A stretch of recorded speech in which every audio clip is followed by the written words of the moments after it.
We are so blessed to live in New England, where the change of seasons is stark and revealing. As spring breaks open all around us, let us take a moment to notice what is really here. Christian mystics, since the time of Augustine, have referred to nature as the first Bible. Perhaps our greatest flaw as spiritual people was when we tried to capture the essence of the divine and divine's interaction with human life in the form of words. It is in nature where we can actually experience God in totally wordless form. Haven't you ever noticed when you were in some beautiful part of nature and thought you could capture this moment with a picture, that the picture never really seemed to do justice to what you saw and felt in that place? Our tools simply cannot capture the divine, even in its purest expression in nature. The raw truth about nature is that it will not adjust to us, but rather we have to conform to nature. We can build buildings in nature and carve it up with our roads, but one trip to the tropics where life and nature are more powerful will demonstrate how nature quickly overtakes our structures. In climbing a mountain, we're humbled by nature.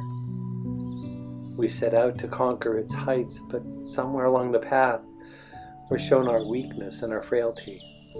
And by the time we stand on the peak, we have been filled with reverence.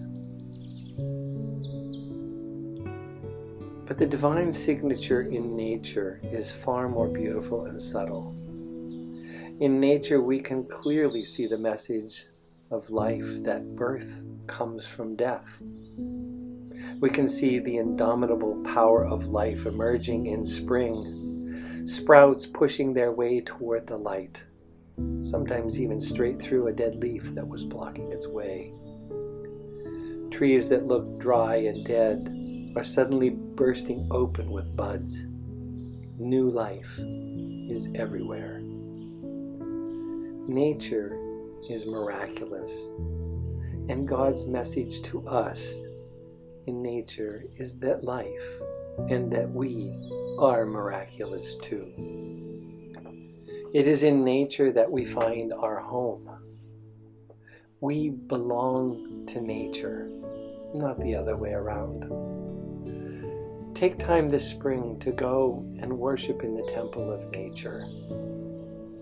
Nature is our first cathedral. It calls to us.